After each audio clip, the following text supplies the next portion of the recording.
Buenos días, estimados estudiantes. En la clase de hoy vamos a hablar del contenido 2.1.3, el ATP como transportador y almacenador de energía química para la célula. Parte 1. Este video va a tener entonces dos partes. Soy el profesor Osvaldo Carreño. Vamos a comenzar entonces. Lo primero que tenemos que recordar es que ya hemos hablado previamente de lo que es el ATP, en el sentido de que estuvimos hablando de la formación de ATP y su importancia para los procesos metabólicos como la molécula de energía, esencial para que ocurra la respiración, y también hemos hablado de él ya propiamente dicho en fotosíntesis y respiración. Vamos a la definición. Lo primero es que ATP significa adenosín trifosfato. Esta molécula constituye la fuente principal de energía para los seres vivos. Mediante la transformación de una molécula de ADP en una molécula de ATP. Esto va a ocurrir principalmente en el ciclo de Krebs, en el cual las moléculas de glucosa o las moléculas de lípidos o las moléculas de proteínas, al ser transformadas en una molécula de piruvato, puedan entrar y transformarse en ATP. Esta energía química que va a tener la glucosa, vamos a centrarnos en esta glucosa, así como en el video anterior nos centramos en la glucólisis. Esta energía química almacenada en la glucosa y en otras moléculas orgánicas que ya mencionamos, va a ser utilizada como mecanismo para transportar electrones, iones de hidrógeno o fósforo, e incluirlos mediante una reacción metabólica en la molécula de ADP o en una molécula de NADH o una molécula de NAD. Entonces, las células utilizadas en esta energía para que las células utilizan esta energía para poder realizar un trabajo. En este caso, cuando hablamos de trabajo, pueden ser, si es una célula muscular, para hacer fuerza; si es para células nerviosas, para transmitir los impulsos nerviosos. Todo en nuestro cuerpo, todos los seres vivos requieren ATP para funcionar.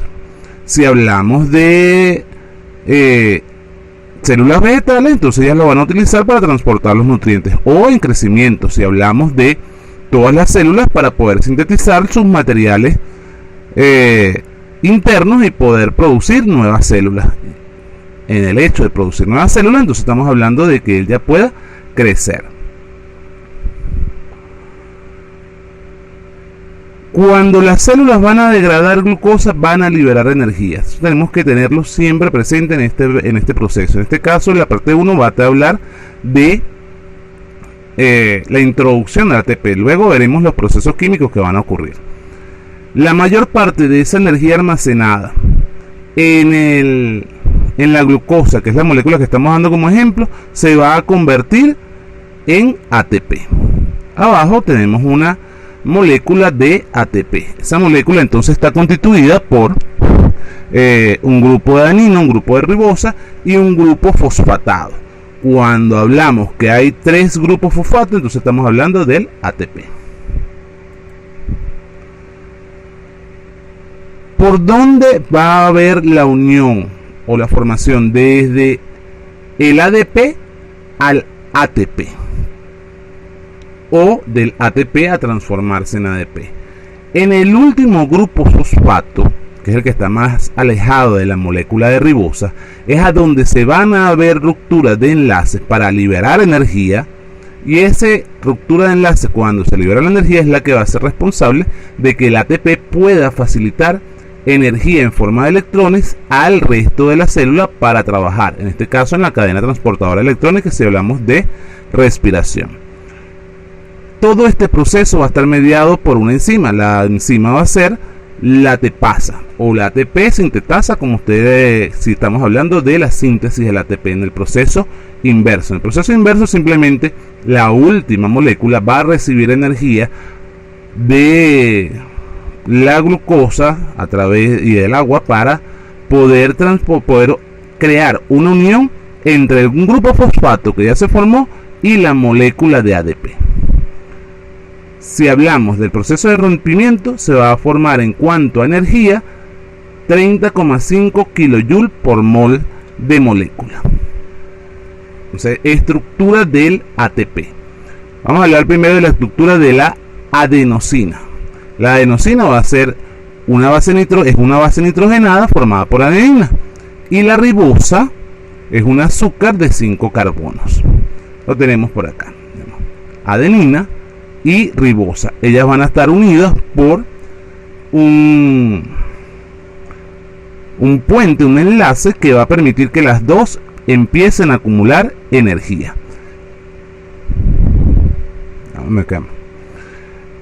Entonces, 3 grupos fosfatos van a ser o van a poseer la facilidad de almacenar esa energía, por lo que dijimos previamente. Esos átomos van a estar unidos a través de un oxígeno y un grupo carboxilo presente en la ribosa. En estos enlaces es a donde va a estar la energía utilizable que acabamos de decir anteriormente. La molécula que queda cuando un ATP pierde un grupo fosfato la vamos a llamar difosfato de adenosina o adenosin difosfato, dependiendo si está la traducción directa del inglés o está la traducción de la interpretación del inglés. En todo caso, siempre vamos a tener ADP. Entonces, en resumen, una célula necesita continuamente energía, por lo cual el ATP debe formarse constantemente a partir del ADP. De allí que la importancia de tener una mayor concentración de ADP y también un consumo de alimentos que pueda generarnos una fuente de fosfato. Estos, por la alimentación, se van a encontrar dentro de la célula. No es que no va a ver si usted no va a consumir fosfato, no, se va acumulando fosfato con el tiempo y ese se va reutilizando. Pero si usted tiene una alimentación rica en fósforo, esta alimentación rica en fósforo le va a facilitar a la célula tener más energía. De allí que, por ejemplo, usted va para la playa y venden todos esos menjurjes, no voy a decir los nombres en el video porque bueno, que están hechos en base de mariscos, le aportan energía a la persona. Eso no es afrodisíaco nada, le aportan energía a la persona porque los mariscos y los pescados son ricos en fósforo. Entonces, la energía que se necesita para formar ese ATP va a venir de los alimentos. Alimentos que ya sabemos, proteínas, lípidos y azúcares. El ATP debe degradarse para liberar esa energía.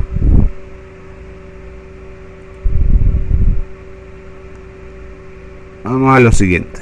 Vamos a ver aquí que no se me va a estar bien.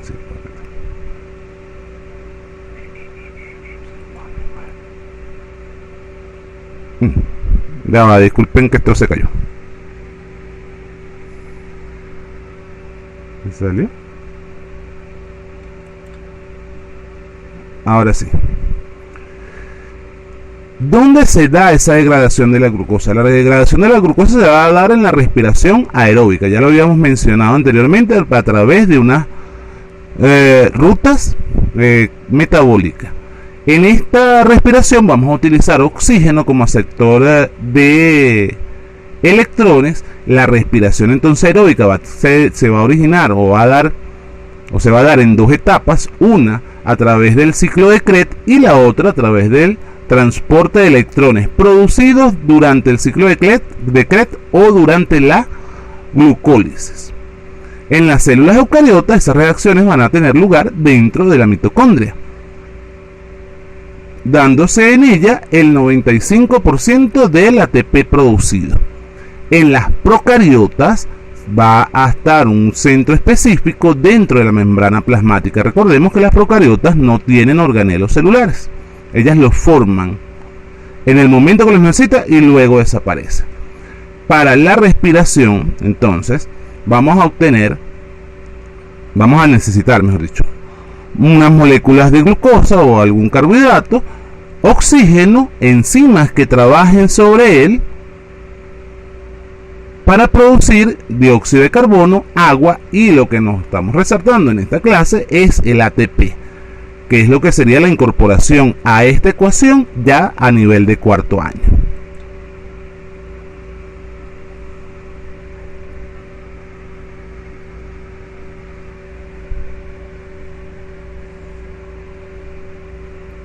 Entonces, ¿qué proceso estamos hablando en ese momento? Estamos hablando de la glucólisis, en el cual la respiración celular va a ocurrir en las dos etapas, una anaeróbica y una aeróbica. La producción de ese ATP va a ser la producción del ATP al convertir glucosa en ácido pirúvico, la vamos a llamar glucólisis.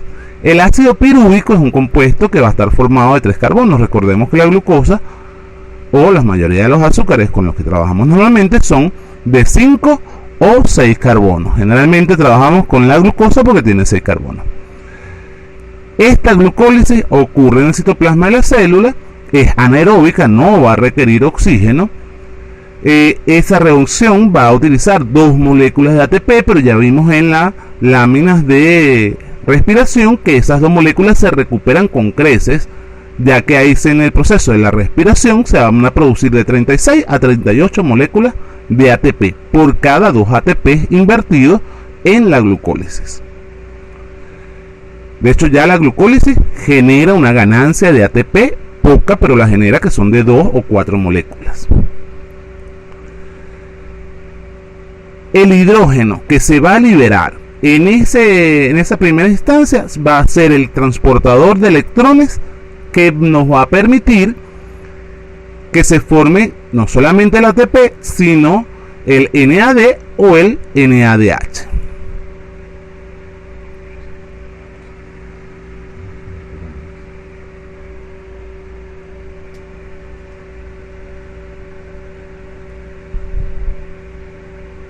Entonces, ese ácido pirúvico que se produce en la glucólisis se usa en la segunda etapa de la respiración. Ya lo vimos en láminas anteriores.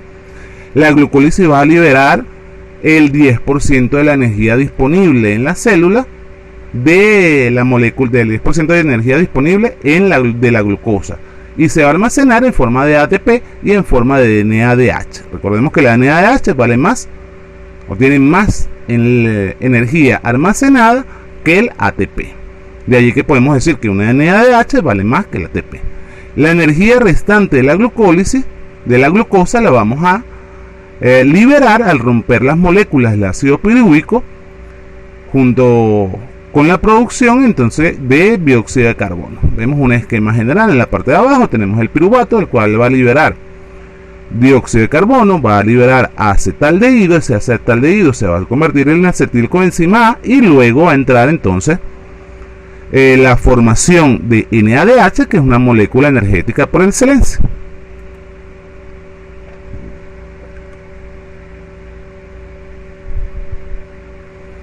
El primer paso muestra la degradación del ácido pirúvico, pues, en una molécula de 3 carbonos a un compuesto de 2 carbonos.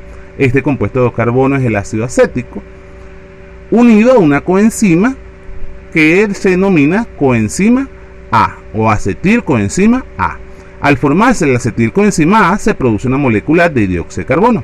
El hidrógeno proveniente del ácido pirúvico se une al NAD formando NADH, por lo tanto gana un enlace. Al ganar un enlace está ganando energía. Abajo vemos la ecuación. Recuerden que las láminas están disponibles en el aula virtual para que ustedes las puedan revisar, estudiar, anotar en su cuaderno. El resto de la energía de esa glucosa de esa glucosa se va a liberar en el ciclo de Krebs y en la cadena transportadora de electrones.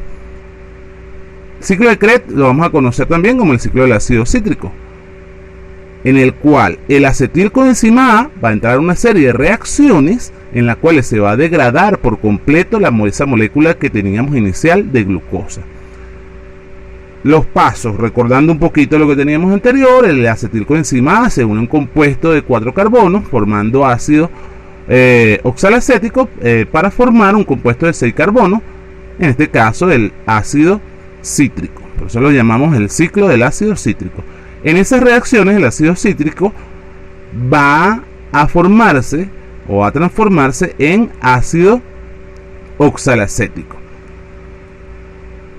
¿Qué se libera en este proceso? Vamos a liberar CO2, vamos a generar NADH.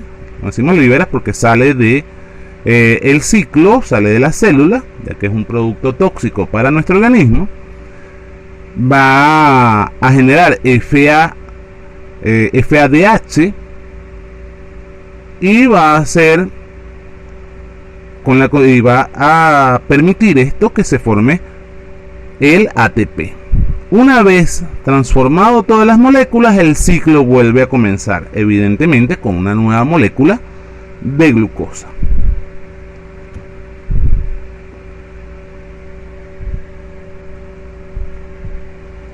El ciclo de ácido cítrico puede degradar otras sustancias, además del acetilcoenzima A.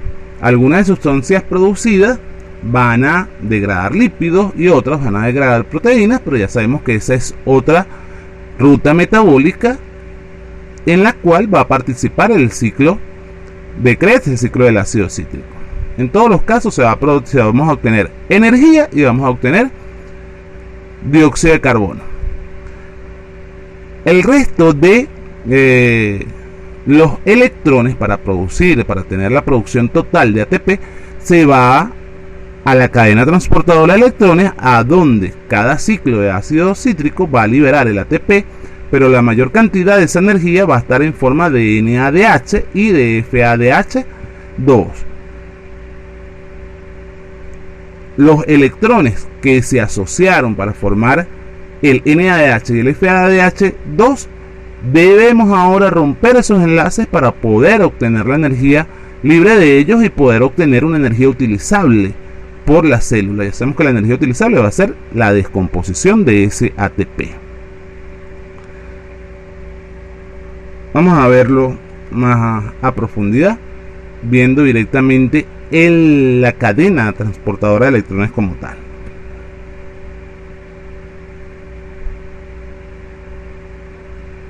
Entonces, imagen, tenemos la cadena transportadora de electrones que va a transformar, o en este caso vamos a obtener ADP en ATP. Esos electrones van a estar moviéndose a través de la membrana, a través de unos complejos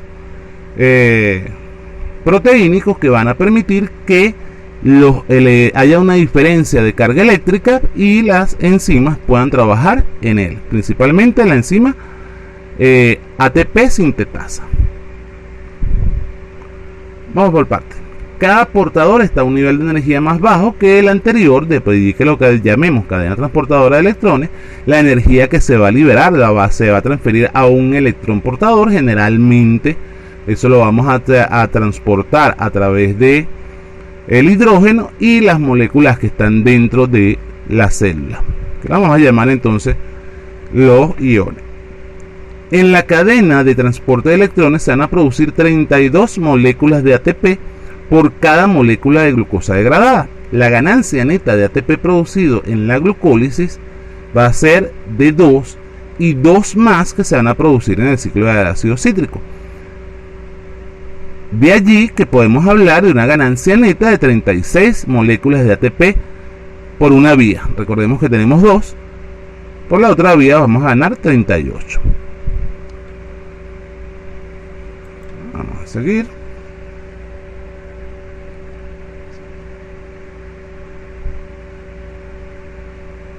Resumen: por glucólisis tenemos una ganancia de 2 moléculas, de ATP. Esta glucosa que se está descomponiendo allí va a formar piruvato. Ese piruvato tenemos, si va por la vía de respiración anaeróbica, va a formar lactato o etanol. En este caso por la vía de la fermentación. Si es por la vía de la mitocondria, entonces él va a formar dióxido de carbono, acetilcoenzima A, para liberar dióxido de carbono, para liberar ATP, y en la cadena transportadora de electrones de 32 a 34 ATP. Recordemos que además de la glucosa debemos tener presente agua y debemos tener presente oxígeno. Respiración anaeróbica, entonces. No todas las formas de respiración, tenemos que aclarar, no requieren oxígeno, ya lo habíamos dicho. Ciertas bacterias van a degradar su alimento por medio de la respiración. Ustedes, algunos, cuando hicieron el experimento de fotosíntesis y respiración, trabajaron con levaduras, y en las levaduras uno de los experimentos era ver a qué olía, y si notamos el olor, ellas están produciendo cierta cantidad de alcohol. Lo mismo ocurre con experimentos, por ejemplo, con la formación de yogur. Se va a ver un olor característico alcohólico porque ya van a liberar alcohol y lactato. En la respiración anaeróbica no es tan eficiente porque ya dijimos que evolutivamente ella produce menos cantidad de ATP.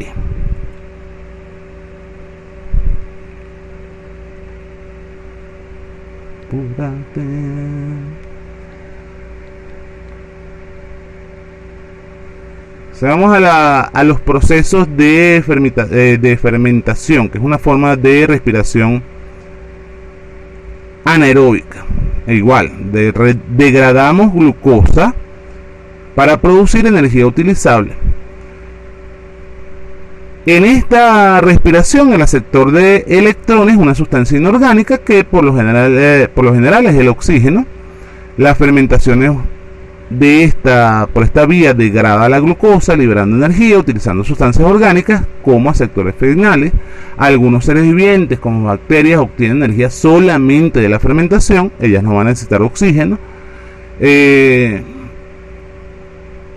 algunos casos, esas bacterias son características, al no requerir oxígeno, van a generar un olor de fermentación a alcohol, pero en otros casos, cuando no se requiere oxígeno, va a ser el olor característico de las cañerías, que usted de repente ha notado en algún momento un olor como huevos podridos. Eso es por respiración anaeróbica. En este caso, ellos van a producir allí, uno de sus subproductos va a ser sulfuro.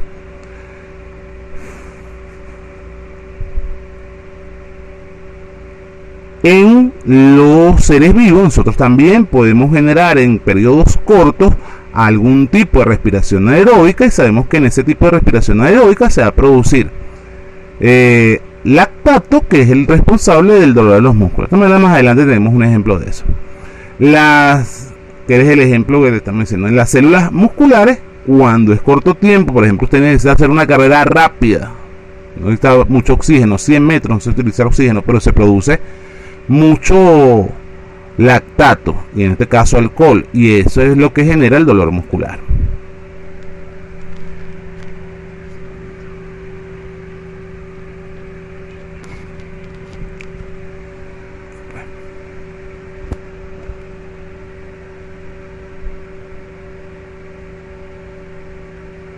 ¿Cómo se produce esa fermentación? Va a tener dos partes. La primera parte de esa fermentación va a ser igual, glucólisis. Ya sabemos que las células normalmente pueden realizar glucólisis. La segunda parte, el ácido piruvico se va a convertir en alcohol etílico, en dióxido de carbono o en ácido láctico, dependiendo de la ruta que utilice. Igual que en la respiración celular, se van a formar moléculas de ácido pirúvico y vamos a tener una ganancia de ATP. En este caso, 2 moléculas de ATP. Vemos la reacción química abajo para la respiración anaeróbica y su subsiguiente producción de ATP. Entonces vamos a tener que por cada molécula de glucosa vamos a formar 2 moléculas de alcohol etílico y 2 moléculas de dióxido de carbono. Tendríamos que agregar allí que cuando no se produzca el alcohol etílico, entonces también se van a producir moléculas de lactato.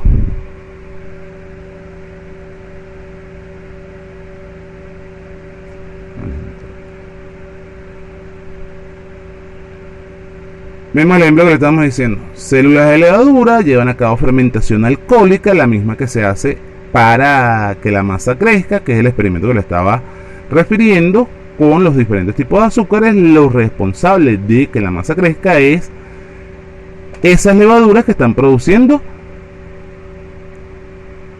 el alcohol o el ácido láctico. La fermentación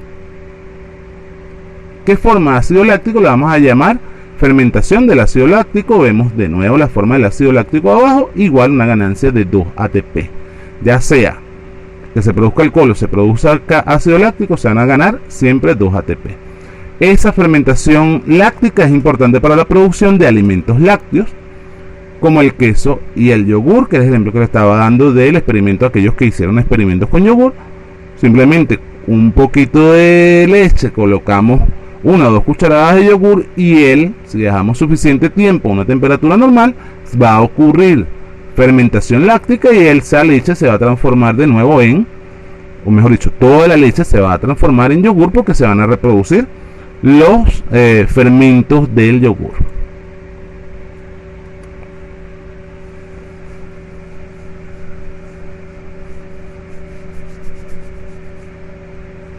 El ejemplo, ya para terminar, algunas aplicaciones de esa respiración para la producción de ATP, que ya vimos que está presente en el ciclo del ácido cítrico, cadenas transportadoras de electrones en esa producción de ATP como tal. Podemos decir que cuando no hay suficiente oxígeno en las células musculares, se va a producir ácido láctico que se va a estar fermentando. La acumulación de ese ácido láctico es la que va a causar la fatiga celular y la sensación de dolor al hacer ejercicios extenuantes. Lo que les va a ocurrir a todos ustedes cuando el profesor de educación física los ponga a hacer 45 minutos de ejercicio ahorita, después que regresen de la cuarentena. Para recobrarse esa fatiga es necesario que se produzca energía mediante la respiración. ¿Cómo eliminamos o cómo se hacen los atletas que hacen ejercicio todo el tiempo? No van a pasar dolor todos los días. El entrenamiento, la alimentación hacen que se produzcan mayores cantidades de mitocondrias, y esas mayores cantidades de mitocondrias logran que cuando la persona ya tiene el acceso a los músculos al oxígeno que requiere, bajen los niveles de ácido láctico muy rápidamente, por lo tanto no lleguen a fatigar el músculo. Hasta allí la primera parte de este video. Vamos a cortar y pasamos a la segunda parte. Feliz día.